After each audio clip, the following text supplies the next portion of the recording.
Farubi, besok saya mau eksekusi ya, selesai. Iya. Betul. Benar ya Farubi ya? Tidak ada kan kata-kata itu? Ini ada bukti juga sih yang Tuh, silakan. berdasarkan Bi. berdasarkan dari kita ya. Ini fakta dari pihak kuasa hukum menanyakan bagaimana kabar, kami pun merespon, Telepon juga. Bahkan kami yang terakhir yang lebih aktif untuk menghubungi terkait apa yang kami sampaikan ke bagaimana kesanggupan dari Ustaz Hakim Malik ya. Betul. Sampai di titik akhir pun kami WhatsApp kuasa hukumnya tapi tidak direspon. Ya.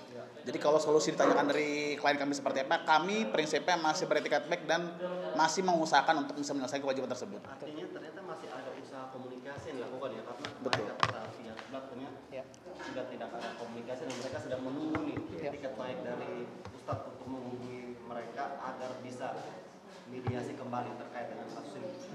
Dan ada lagi narasi-narasi yang dibangun beberapa akun sosial media terkait dengan sebenarnya Ustadz itu memakai umat dan menjadikan masjid itu untuk magnet.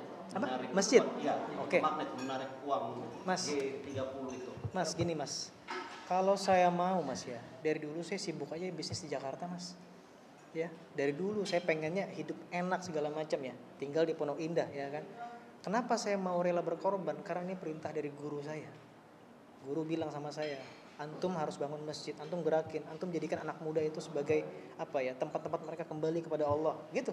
Jadi gini, tidak ada alasan apapun ya kalau dibilang saya menjadikan magnet ya, mencari keuntungan, bahkan mohon maaf ya, saya gak untung gitu, tapi saya yakin ketika saya berdakwah, saya mengasuh banyak anak-anak muda, saya dapat pahala yang besar dari Allah, gitu loh. Karena saya kan gini ayatnya, la nuridu minkum jazaa'a wala syukura. Simple. Kita nggak berharap ucapan terima kasih, kita nggak berharap apa-apa. Yang kita harap ridhonya Allah, selesai. Ya kan? Nah, saya setiap hari tinggal di sana, mantau langsung. Sabtu Minggu saya korbankan waktu sama keluarga, nggak usah sama mereka. Kenapa?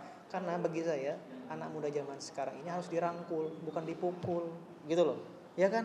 Anak muda zaman sekarang ini jangan dicaci maki, tapi dipuji, tapi diangkat, dirangkul. Nah, itu yang kadang-kadang banyak persepsi-persepsi di sana yang nggak ngerti dengan kondisi yang seperti itu. Bahkan ada beberapa yang bilang, udah mending sumbang ke masjid lain aja. Ya silahkan, itu kan haknya kalian. Tapi kan ada orang yang dia mau nyumbang ke Malikal Mulki, jangan dilarang dong. Ya kan? Kan mereka punya hak masing-masing. Kan gitu. Artinya begini, tambahan ya. Di dalam perjalanan pembangunan masjid itu ya, satu dalam PJB dia boleh membangun ya, meskipun tidak ada one prestasi terkait termin pembayaran. Ya.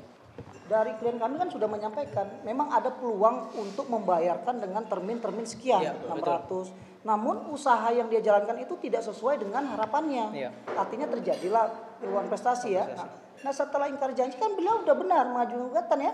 Nah, setelah itu sudah diuji formil di sana ya. Akhirnya sudah Hakim Pengadilan Negeri itu sudah memberikan hak bagian masing-masing pihak sebesar 2,2 miliar yang telah dimasuk oleh Taki kepada si penjual itu diberikan 1 unit rumah. Sementara yang sisa 6 miliar sekian itu belum terbayarkan, itu dikembalikan kepada pihak penggugat. Kan sudah selesai kan ya, gitu. Jadi jangan lagi diangkat isu masjid itu untuk membetul-betulkan dia dengan masyarakat. Tidak ada, itu persepsi, ya kan. Kalau beliau merasa itu hukumnya benar, kan putusan pengadilan ini kan harus dihormati, harus dijalankan. Ya sudah melakukan uji formil yang begitu panjang gitu ya. Tinggal dijalankan saja gitu kan. Betul. Itu saja. Ustaz, dengan adanya framing narasi-narasi yang tidak benar, tidak berdasarkan bukti, jelas akan merugikan pasti. Upaya hukum apa yang dilakukan terkait dengan akun-akun ini ya? Salah satunya kata mereka ingin menyelamatkan setiap orang dari gerakan G30 kayak Iya. Sebenarnya kalau yang saya lihat ini beda kepentingannya. Kepentingannya beda. Gini. Yang pertama, saya mengucapkan terima kasih dulu kepada orang-orang yang memfitnah saya. Kenapa? Pahalanya dia ditransfer ke saya. Dosa saya ditransfer ke dia. Kan begitu. Nah, cuman kalau dari segi hukum sebetulnya ya Bang ya, kalau kita lihat kemarin Bang ya, itu ada pelanggaran-pelanggaran yang sebetulnya yang dilakukan di luar koridornya ya.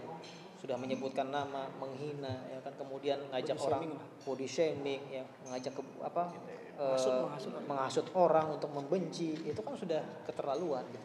Jadi bukan lagi tujuan untuk menyelesaikan. Nah, maka bagi saya gini, kan tadi saya sampaikan ke teman-teman rekan media, kalau mereka menuduh saya kan akun Nusantara ini kan bilang dia menuduh saya bilang mengambil uang umat, uang yayasan untuk keperluan pribadi saya. Saya sampaikan, silahkan buktikan ya, laporkan kepada pihak berwajib, dan kemudian kalau tidak kalian laporkan dan tidak ada bukti, saya yang akan melaporkan balik. Begitu. Sesimpel itu sebetulnya. Kan begitu. Kan yang menuduh harus membuktikan. Ya. Sesimpel itu sebetulnya. Makanya gini, kenapa? Kan agar tidak terjadi berita-berita liar di masyarakat, orang makin banyak dosanya, caci maki saya segala macam. Tapi kan saya diam waktu itu. Saya sabar dulu, baru saya ngomong kayak gini. Kenapa? Karena kondisinya sudah tidak baik bagi saya gitu. Makanya saya sampaikan kepada media untuk menyampaikan ini. Untuk itu sendiri ada tenggat waktu nggak? Dengan apa yang mana? Lapor terkait dengan upaya hukum yang nanti akan dilakukan itu. Ketika mereka tidak punya bukti yang cukup untuk membuktikan narasi-narasi ini. Ada tenggat waktu untuk dilaporkan nggak? Dari pihak mana yang melaporkan saat ini? Kita. Ya sebenarnya kalau melaporkan memang ada tenggat waktunya. Ya. Saya lupa tuh aturannya berapa lama ya terkait misalkan kalau Lataki itu mengatakan tuduhan itu adalah penghinaan atau tuduhan fitnah ya, yang berdasarkan pasal 310, 311, ya tentu ada memang juga waktunya gitu. Ya. Dia ada batas waktunya. Kalau dalam berapa bulan ke depan itu tidak diambil suatu tindakan hukum atau perbuatan hukum, memang ada bisa diluarsa. Tapi kembali ke Pak Taki lagi ya. Kalau memang beliau merasa minggu depan atau mungkin ditunggu dulu menganalisa, itu kembali kepada beliau sebagai pelapor. Intinya kami selaku kuasa hukum sudah berkomunikasi dengan Ustaz Taki. Ustaz Taki di sini prinsipnya tidak ingin membesar-besarkan masalah. Ya. Tapi di sini karena kehormatan beliau sudah mulai banyak, kan dia nggak langsung counter attack ataupun nggak langsung bikin konfres semenjak 1 atau 2 hari masalah ini ada. Tapi beliau masih menunggu, sabar. Tapi setiap orang pasti kan punya batas kesabaran. Di saat ini dirasa sudah agak keterlaluan, Ustaz Taki sudah komunikasi dengan kami pun sudah mengantongi beberapa bukti. Tapi Ustaz Taki masih berpikirkan dulu. Tapi kalau memang kira-kira nanti sebagai bentuk pembelajaran terhadap akun-akun di luar sana, Ustaz Taki ya sudah jangan ada asal ngomong. Betul, sudah ada pembicaraan dengan kami untuk mengambil upaya hukum terkait undang-undang yang dilanggar. Kurang lebih seperti itu. Oke, ini yang terakhir Ustaz. Mereka kemarin juga sempat mengatakan bahwa menuntut dan menginginkan dengan segera Ustaz untuk mengosongkan lahan tersebut. Seperti apa? Kembali lagi ya pertanyaannya ya, itu kalau itu sudah putusan mengatakan begitu, memang benar. Kita tidak tafikan itu.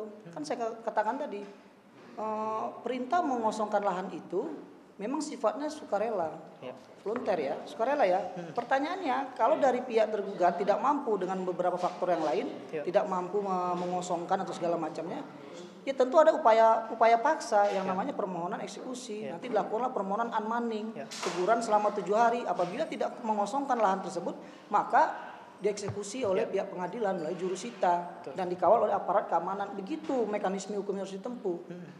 Jangan lagi menaikkan berita Taki masih ada utang, kemudian menjelek-menjelekkan, itu saja sih poinnya. Akhirnya Kalian sudah selesai.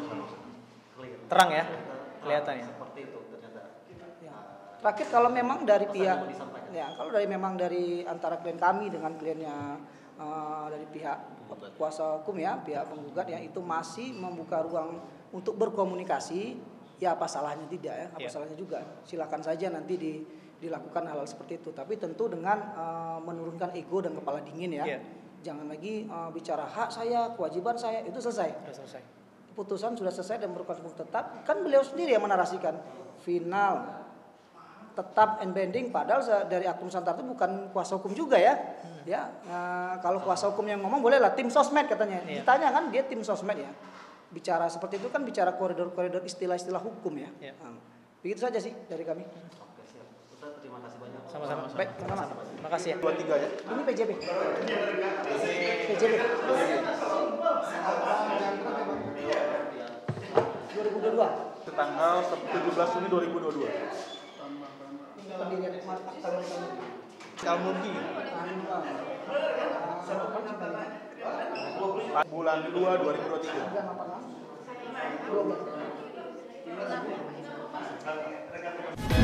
Kemudian